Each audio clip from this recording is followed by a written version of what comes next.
2 hanggang 3 bagyo pa raw ang posibleng pumasok sa Philippine Area of Responsibility ngayong buwan. Ayon po yan sa Pag-asa, kaya dapat po maging alerto sa epekto niyan kasamang baha. Gaya ng naranasan kanina sa ilang bahagi ng Metro Manila dahil po sa ulang dala ng thunderstorms. Nakatutok si Nico Wahe. Biglang buhos ang ulan magtatanghali kanina sa ilang bahagi ng Metro Manila.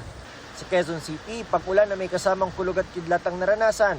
Ang ilang riders napilitan tuloy sa milong.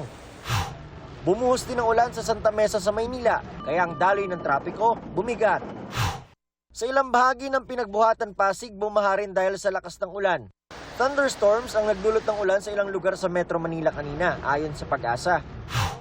Ang mga pag-ulang dala rin ng localized thunderstorms ang naramdaman sa Tagoloan, Misamis Oriental mula pa noong Huwebes. Kaya ang paaralang ito pinasok na ng baha.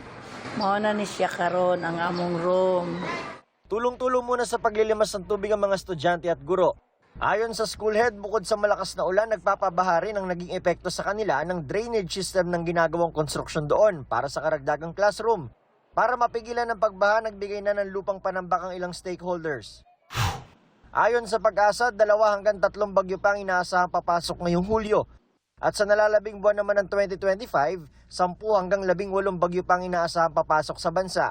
Pero hindi raw sinlakas gaya nung nakaraang taon, kung kailan may pagkakataon na 6 na sunod-sunod na bagyo ang pumasok sa bansa mula Oktubre hanggang Nobyembre. Ang ilan ay nasa typhoon at super typhoon category pa. Pero wag daw magpakampante dahil magdadala pa rin ng mga papasok na bagyo ng mga pag-ulan at malakas na hangin. Para sa GMA Integrated News, Nico Wahe, nakatutok 24 oras.